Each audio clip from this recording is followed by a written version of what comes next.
If you'd like to make your NFL games a little more interesting, you've come to the right place. It's the Even Money Podcast with Ross Tucker and Steve Fezzik. Yeah, Vegas, baby, Vegas. It is the Even Money Podcast presented by the DraftKings Sportsbook app, the number one rated sportsbook app. Although they don't want you listening to this show because we are kicking some serious tuchus right now. I'm Ross Tucker, former NFL offensive lineman. Yes, if you can't tell, I'm a little bit excited about being up 7 units for week 2 in the NFL. I needed that to get off to a good start. Hit me up on social media at Ross Tucker NFL, Twitter, Instagram, Facebook, even the YouTube page. If you want to YouTube and watch this show, youtube.com/Ross Tucker NFL. Trying to get to 1,000 subscribers there. So please help a brother out. I am not, however, the star of this show. That is one Steve Fezzik, the only 2-time winner of the Super Bowl of professional football gambling, the Super Contest at the Westgate Casino out there in Vegas. Hello, Mr. Fezzik. How are you? Oh, I've been better, Ross. My week was not very good for my clients last week, so a huge week 1, a bad week 2 for me, actually. But we move forward to week 3. At Fezzik Sports is how you follow Steve and everything he's got going. That's the key, except no imposters, because he really does have imposters. And I've got people that listen to this show that fell for his imposters. So at Fezzik Sports only. And Steve always talks about his power rankings, so I'll tell you mine are available on today's Ross Tucker Football Podcast. We always start, a lot of shows don't, Steve, but there is truth in advertising. We always start with what we did the week before. We will be a little bit quicker this week with it now that we've got a couple games under our belt. But we go through and we make sure you know exactly how we did the week before. Me, Steve, our best bet, so you can track our bets. I mean, you could just listen to last week's show again, but you can track, see how we're doing. And also, if there are trends or things that we're seeing that we should take forward. This whole recap segment is presented by DraftKings Sportsbook because, of course, those are the lines we use, the DraftKings Sportsbook lines. For Thursday night, Steve, you didn't have a bet last week. I took the Bengals getting the 6 points for 1 unit. Joe Burrow looks like a pretty good backdoor cover. Joey backdoor cover. How about Joey 4th down? I think he was 5 for 5 on 4th down. That's pretty lucky there, I guess, huh, Steve? Yeah, unsustainable, and I think they got 2 touchdowns because of those 5 4th down conversions. So Bengals covered, but Cleveland was the much better team. I am not going to spend a lot of time on games we lean. We'll just focus on the games where we actually place a bet. Next one up for that was the Steelers and the Broncos. Neither one of us had anything on Rams, Eagles, or Panthers, Bucks. But for Steelers, Broncos, I take that back, Steve. You had – oh, no, that was just a lean. All right, so Steelers, Broncos. Steelers were laying 6.5, and you put 2 units on it, Steve. I put 1 unit on it. It was a best bet. They had double-digit leads multiple times. The Broncos lost their best receiver and their starting quarterback early, but Ben had a horrible interception, and James Conner fell down to 3 at the end of the game. Steve, I don't know about you, but as James Conner was running, I was doing the math in my head, and I thought, okay, minute 28, 2 timeouts, they're still going to have to kick a field goal on 4th down. I'm still going to get this, but I didn't take into account that the Broncos used the first timeout at the end of the long run.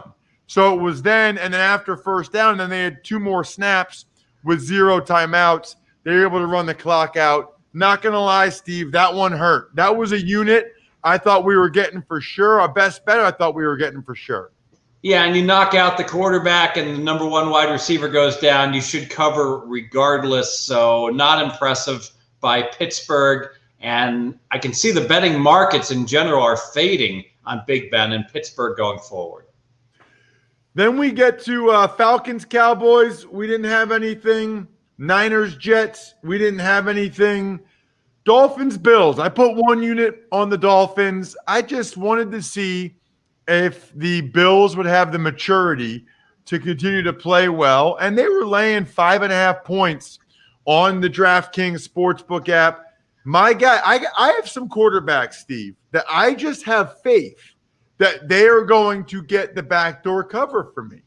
I think Joe Burrow's one of them. I think Ryan Fitzpatrick's one of them. And I'll tell you right now, Gardner Minshew's one of them. I swear, Steve, you probably have stats on this, but there are some quarterbacks that find a way to get that win for you at the end, or at least to win the bet. For the most part, I agree with you with Fitzmagic. Obviously, he didn't get the memo week 1 against New England, but it was right there, the backdoor for him in that game as well. Great point. Great point. Let's get to Vikings, Colts.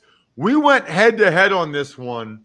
I had 2 units on the Colts. You had 2 units on the Vikings. I put 2 units on the over. I didn't think the Colts defense looked good against Minshew, and the Vikings defense is not good. Didn't even get close on the total. Major bummer for me. I would have had even a better day. Colts were laying 3 points. They smoke them 28-11. Your boy Zimmer is not getting it done, Steve. Yeah, line of scrimmage domination, and we knew that the Vikings were hurting on defense.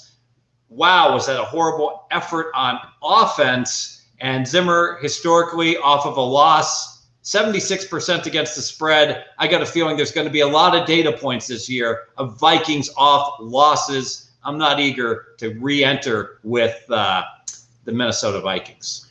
So I am going to our next best bet was Lions-Packers. We both like the Lions getting 6 points.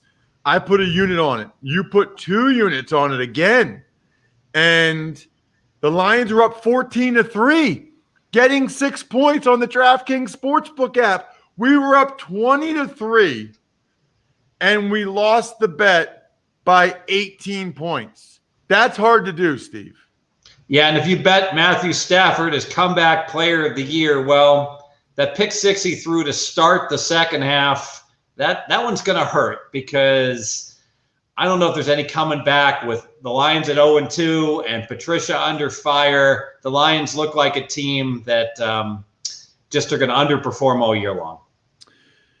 Next couple games were kind of my specialty, taking teams that I think have a chance to win outright, getting the points. The Giants were getting 5.5 from the Bears. Bears were up 17-0, but the Giants rallied, almost won the game. So I got 2 units there from the G-Men, and then Jags-Titans. I got the Jags getting 10.5 points before that line moved like 4 points. They almost win the game. They lose 33-30. So 4 units between those 2 games for me. Then we get to the late games. Cardinals, Washington. We both laid the 6.5 points, Steve. It was our final best bet. We both put 2 big units on it, and the Cardinals came through for us 30-15. And the Cards are reinventing endgame strategy in the NFL. Get this, Ross. The Cards are up 12, and there's 6 minutes to play. 4 or 5 times, Kingsbury and company, they air it out, and they just pretend like it's the first quarter. So here's a team that's just going to run that offense regardless of the situation. I love it, because no lead is safe in the NFL, especially when you're laying 6.5. I laid 6.5 with the Ravens, and that worked for me. Only 1 unit. I was a little hesitant about Deshaun and the backdoor cover, but I believe the Ravens are the best team in football. They smashed the Texans. I mean, the run game, Lamar, their defense, I think the Ravens are awesome. I really do. 1 unit there. Speaking of the Chiefs, they play Monday night. We'll get to that in a minute. I laid the 8.5 with the Chiefs. It was stupid. Broke my rule. I never lay that many points Although I'm convinced they would have won by 10 or more if Tyrod Taylor started. I think it threw off their equilibrium and their space-time continuum when Herbert started, and that's my story. I'm sticking with it, Steve. Makes you wonder why NFL coaches don't do more of this other than the fines of not disclosing who's going to be their quarterback and keep the other team guessing until the very last minute. Yeah, and you know what, too, Steve? Like, he got a shot in his rib, and I know a guy that this happened to, and they popped his lung. They punctured his lung when they did it, collapsed lung. You could just say that. Like, you could just say, oh, yeah, he was going to start a quarterback, but then he punctured his lung. The truth is, though, they gave him the reps during the week. Like, they really wanted him to start. Like, it wasn't like a mirage. Then we get to Patriots Seahawks. Neither one of us had anything. So I was up 6 units going into Monday Night Football. And if you can tell, Steve, I'm in a good mood because I had the Raiders, your Las Vegas Raiders, getting 5.5 points last night, and they won by 10. So another unit, up 7 units for the week for me. You were down 2, Steve, and our best bets, we were 1 for 3. So we were down a unit there on the best bets, unfortunately. Are you ready for week number 3 in the NFL? Let's do it. All right, Ross, well, let's start. Thursday night football. It's the Miami Dolphins at the Jacksonville Jaguars. Jags laying 3 points. Total is 47. Yeah, I kind of like the Dolphins here. I don't think the Dolphins are a bad team. I don't think they're going to go 0-3. This feels like a field goal game to me, one way or the other. So I feel like worst case scenario, I push. And it just, in the NFL in general, there will be more 1-2 and 2-1 teams than there will be 3-0, and in the Dolphins' case, 0-3. I'll put 1 unit on the Miami Dolphins getting those 3 points. I'll lean to the Dolphins plus the 3. Normally, I hate playing the road team on a Thursday night, but short trip in Florida, so heat and humidity, no issues for the Dolphins here. The one concern, Jacksonville, they were the better team by the second half of last week. Minshew and company are playing very well. I pass. Steve, let's go to the Sunday games in your Las Vegas Raiders on the road in New England, where they're getting 6 points from the Patriots, 47.5 total. I'll lean to the Patriots because I think it's a really good spot for the Pats with the Raiders off this epic, huge Monday Night Football win against the Saints. I got to wonder, I think they're still hungover from it from last night. However, there's a lot to like about the Raiders, specifically on offense. The young players really coming together. Waller, Jacobs, that offense is for real. And I tell you what, Carr is nothing but disrespected. He is playing like a well above average quarterback. I'll pass. This is a stay away from me. This is tough. My instincts would say Raiders, but Cam threw the ball so well for New England that it makes me a little bit hesitant. I'm kind of with you on the Raiders. You know, they've got that Monday night game. They're so happy. Now they got to play an early body clock game.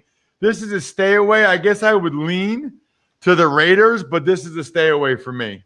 All right, Ross, the LA Rams at the Buffalo Bills. Bills laying 2.5 points with a total of 47.5. All right, Steve, I've never initiated one of these before, but I'm going to do it now.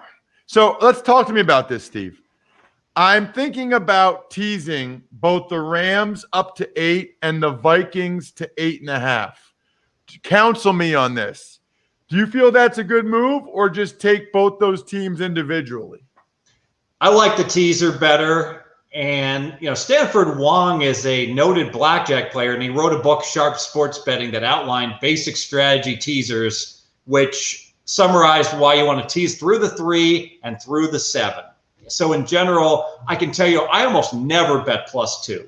I would much rather tease to +8. It's a better mathematical bet. So if you like both of those +2s, I would go ahead and tease them. All right, that's what I'm going to do. I am going to do a 2-team 6-point teaser. I'll tease the Rams up to 8 points. I think they have a chance to win that game outright. I think the Rams are playing really well right now, but I certainly think they'll be able to keep it within one score. So I'll tease the Rams up to +8, and I will tease the Minnesota Vikings, who are going against the Titans, up to +8.5. I just feel like the Vikings, I mean, it's now or never. Otherwise, they're not that bad. And I don't think the Titans are that good. So I think the Vikings will keep it close. 2-team, 2-unit, 6-point teaser, Vikings and the Rams. And I'm going to endorse most basic strategy teasers, so I'll put 2 units on that as well. My only concern is that the Rams have to fly back to LA, and then they're going to fly back to the East Coast. So not a good spot for the Rams, but they're playing awesome. 2 units on the teaser, best bet. The best bet. Okay, Steve, the Houston Texans are getting 4 points at the Pittsburgh Steelers with a total of 45.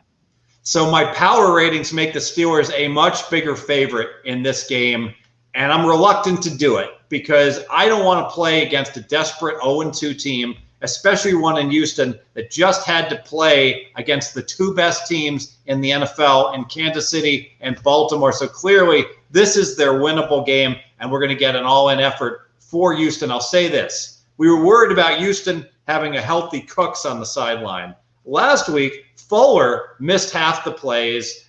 He was stretching on the sideline. Houston needs both these guys for Watson to be effective. So let's watch Watson, specifically Fuller's health this week to see if Fuller doesn't go or isn't 100%, I would look towards Pittsburgh. I pass. This is a pass for me as well. Pittsburgh seemingly always plays their level of competition. We saw that last week. It cost both of us units. I do think the Texans, this will be the easiest team they played as opposed to the Chiefs and the Ravens. And unlike the Ravens, who can stomp you out, the Steelers let you hang around. This is a pass for me. If I would lean one way, it would be with Houston. Okay, Ross, San Francisco 49ers, second week in a row. They're in New York. Or Jersey. This time they're playing the Giants. 4.5-point favorites with a total of 41. Yeah, I like the Giants. I know they lost Saquon Barkley. Sometimes I feel like they almost go to him too much. I'm not saying it's a good thing, but they still have their starting quarterback. And I think they're a decent football team. I don't think they're as bad as being 0-2. They're getting 4 points. The Niners are decimated by injuries. I mean, no Mostert. I don't think Coleman plays. If Jimmy G plays, he'll be hobbling around. We know Bosa's done for the year. We know Solomon Thomas is done for the year. No Saquon hurts the Giants in the long term for sure, but I think they can keep this game close. Again, I'll put a unit on the Giants getting 4.5 at home. Yeah, interesting spot for the injury-ravaged 49ers. Remember, last year they stayed east twice. They had 2 situations, I think weeks 1 and 2, they were east and they stayed in Ohio. And then late in the year, they were east twice and they stayed on the East Coast. So now they'll be at the Greenbrier. But I got to wonder, with an injury-ravaged team during a COVID year and all the restrictions and the like and the issues of being on the road, it's going to be a lot more difficult this year. I'm with you, Ross. I am on the New York Giants. 2 units, best bet. The best bet. The next game, Steve, it's a Titans laying 2.5 points at the Minnesota Vikings. Oh, well, we're not doing that because we already did the teaser, right? So we'll just... That's right, just the teaser for me on the Vikings. That's okay. All right, so then the next game is Washington. They're getting 7 points at the Cleveland Browns, 44 the total. All right, I'm going to stick with the fade of the Washington football team where they benefited from that week 1 matchup, their D-line against the Eagles. And they're still overrated. I don't like at all what I see from Haskins at quarterback. And I like the fact that Cleveland moved up and down the field against the Bengals, but somehow did not get the cover, much to Ross Tucker's delight. I will lay the 7 here, 2 units. Wow. I think I'm going to go the other way, Steve. I think we're going to go head-to-head here. I think Washington will be able to at least hang with Cleveland. Wouldn't be surprised if they get a backdoor cover, maybe a push. I'll put 1 unit on Washington. I don't think that they're good, but I don't think Cleveland is Arizona either. And Washington almost got the cover last week against Arizona. So 1 unit on Washington. We'll go head-to-head on that one. Ross, the Cincinnati Bengals at your Philadelphia Eagles. Eagles laying 6.5 points. 46.5 is our total in this one. Yeah, and look, I think the Eagles probably win the game, but I don't know how you can watch what they've done so far and lay this many points with them, especially the way Burrow has played. I'm going to put I'll just go 1 unit. I don't feel great about it. I feel good about it. I'll put 1 unit on the Bengals getting those 6.5 points, and Joey backdoor gets me another backdoor cover. Boy, I got to tell you, whenever a bad team, and make no question about it, the Bengals are a bad team right now. Whenever a bad team gets the cover for you, Ross, I'm very inclined to go ahead and say, all right, I got away with that one. Let's not push it, because that defense got absolutely run over by the Cleveland Browns. Philly's desperate. Philly needs the game like blood. I'll pass. All right, Steve. Chicago at Atlanta. Atlanta laying 3.5 points. The total, 47.5. So my power ratings have Chicago the slightly better team, catching 3.5. That should be a no-brainer, but I can't do it. I can't do it because I don't trust Mitchell Trubisky. I don't like the fact the Bears got shut out in the second half, being ultra-conservative. The coaching staff doesn't trust Trubisky. And this Atlanta team at 0-2, desperate against a Bears team that is a phony 2-0, I'll lean Bears. This is a tough one for me. I might have to check the BetQL app or betql.com, where I'm already a subscriber, because I put the code in Ross20 for 20% off my first payment, and see if this is one of their best bet algorithms, because everything in my body, Steve, is telling me to take the Falcons and lay the points. I don't think the Bears are good. I don't think the Bears can score with the Falcons. I think the Falcons are going to score 20-some points. I don't have faith that Trubisky, even with that putrid Falcons pass defense, I don't have faith that Trubisky can score that many points. I just don't like that the number is 3.5. I'm still going to do it, though. And even without consulting the BetQL app or the BetQL.com with all their algorithms and data, I'm going to lay this goes against a lot of things I believe in, but I'm going to lay the 3.5 points with the Atlanta Falcons. I think they win. I wouldn't be surprised if they win by double digits. I've saw what happened with these teams, both these teams, the first 2 weeks, and I'm going to put this in they're due category. The Bears are due for a loss. Falcons are due for a win. I don't think the Bears can score with the Falcons. I'm actually putting 2 units on the Atlanta Falcons laying the 3.5. All right, Ross. The New York Jets are not very good. They're getting 10.5 points from the Colts in Indianapolis. Is 10.5 points enough? Total 43.5. I'm not laying 10.5 points. This is a stay away from me. I know the Jets are an absolute mess. I don't think the Colts are really that great. Let's put it this way. Colts aren't good enough for me to lay 10.5 points. I'm not doing that. And the Jets aren't good enough to be betting on them, period. Let's pass. All right, next game, Steve. It's Carolina at the Los Angeles Chargers. Chargers laying 7 with a total of 43.5. Whoa, what's this? The Chargers are laying the 7. Well, the Chargers are the type of team we want to be getting the 7, not laying. I tell you what, Carolina, that offense is playing very well, and I could easily see the Chargers, after their home run effort, keeping it close against Kansas City. Now they have a quarterback controversy on top of it. They have a coach that is painfully conservative. Anthony Lynn, stop thinking about what you should do.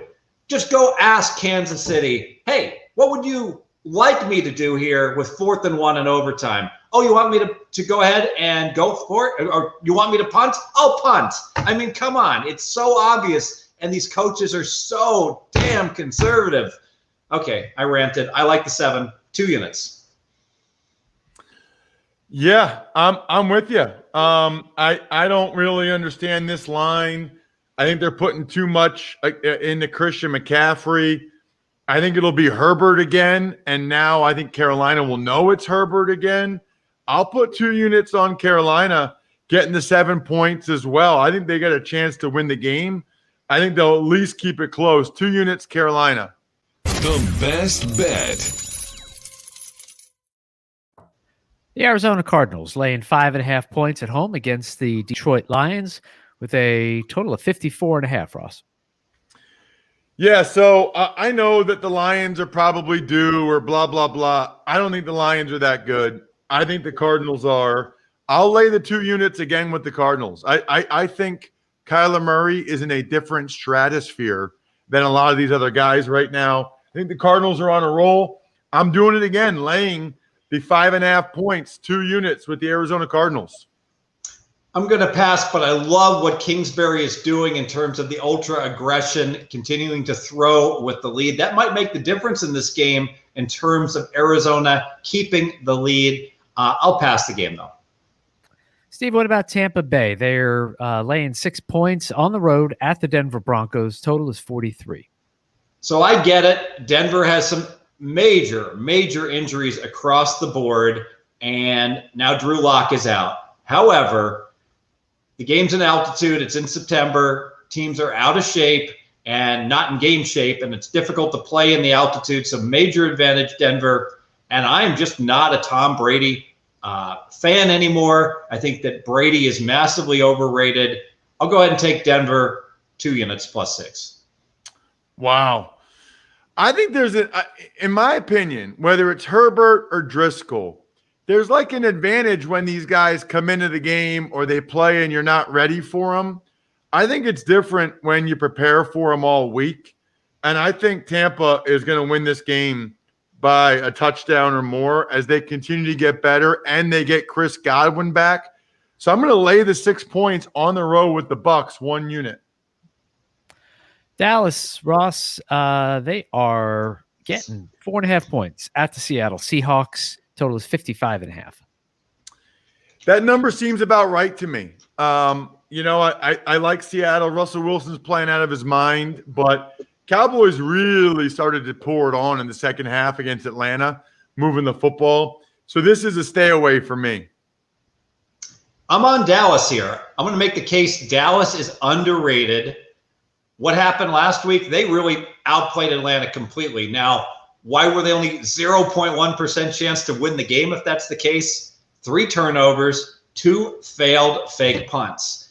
So essentially 5 turnovers, and you're still in the game. And with Mike McCarthy, he is getting a raw deal because the media loves to pile on anyone that is doing things that are not conventional. I love fake punts. Hey, they didn't work. I still love the fact that he's going ahead and being aggressive, because the second that you punt in a game like that where there's no defense anyways, it's in many ways a mini turnover. And as far as this McCarthy going for 2 down 9, it's a slam dunk. It's solved by inspection obvious to mathematicians. And the reason being, you go for 2 when you're down 9. What if you don't get it?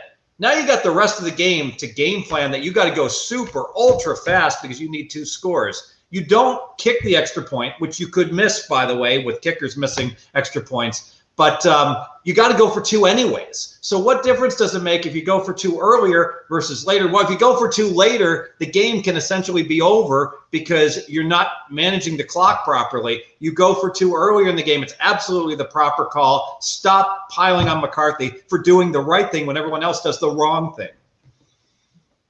I like it, Steve. All right, Sunday Night Football, Steve. The Green Bay Packers are getting 3 points at the New Orleans Saints. Total is 53.5. So starting the year, the Saints were supposed to win 10.5 games, and the Packers 8.5 to 9. So the Saints were considered much better than the Packers. What a difference a couple games have made, where this spread now is only 3. But I got to tell you, Rodgers is playing tremendous football, and that Packer team has massively overperformed versus expectations. And the Saints, Drew Brees, he threw a couple balls that you have to go ahead and be concerned about that interception he threw at the end of the first half where he just didn't see the coverage underneath. I don't know if Breeze is already thinking about how he's going to be announcing. Maybe he'll be announcing with you next year, Ross Tucker. So I think I don't want any part of New Orleans right now. I'll pass the game. I'm going to take the Packers in the points. I just think that they're a much better team. I don't like what I've seen from New Orleans offensively or defensively. You're going to give me 3 points with Rodgers in FU mode. I'll take it. Packers getting 2 units, getting those 3 points. And especially no home crowd advantage in New Orleans. All right, Ross, Monday Night Football, the final game of the week, obviously. Kansas City at the Baltimore Ravens. Kansas City getting 3.5 points with a total of 53.5. Yeah, I think this is the right line. I think the Ravens win the game. I think the Ravens are the better team, but I'm not going to give Patrick Mahomes 3.5 points and bet against him. Would not be surprised if the Ravens win it by more than that, but I'm a little hesitant to do that because he is, after all, Patrick Mahomes. So it's just a lean to the Ravens for me. I make the game Baltimore 4 right now. I do have Baltimore clearly the best team in the NFL. I'm going to go ahead and throw out a bonus bet here. And it's based upon this line, which I feel is roughly correct. So think about this. Baltimore's laying 3.5 against Kansas City. That means they should win this game well over 60% of the time. If Baltimore wins this game, now they suddenly have a 1.5 lead against Kansas City because they'll have the tie breaks in a 1-game lead. And we would have every expectation Baltimore will have the best record in the NFL. Well, why is that important? Only one team gets a bye this year in the NFL playoffs, so it becomes mega important to get the number 1 seed. With the NFC contenders all crumbling like 3-day-old cake, there's no one in the NFC right now I'm concerned about. Baltimore Ravens, 5-1 to win the Super Bowl. 3 units, best bet. Wow. Steve, that was awesome. I like it. I like it quite a bit. And I totally understand your logic. What an awesome Even Money podcast. Tell your friends, tell everybody that they should be subscribing and listening to this show each and every week.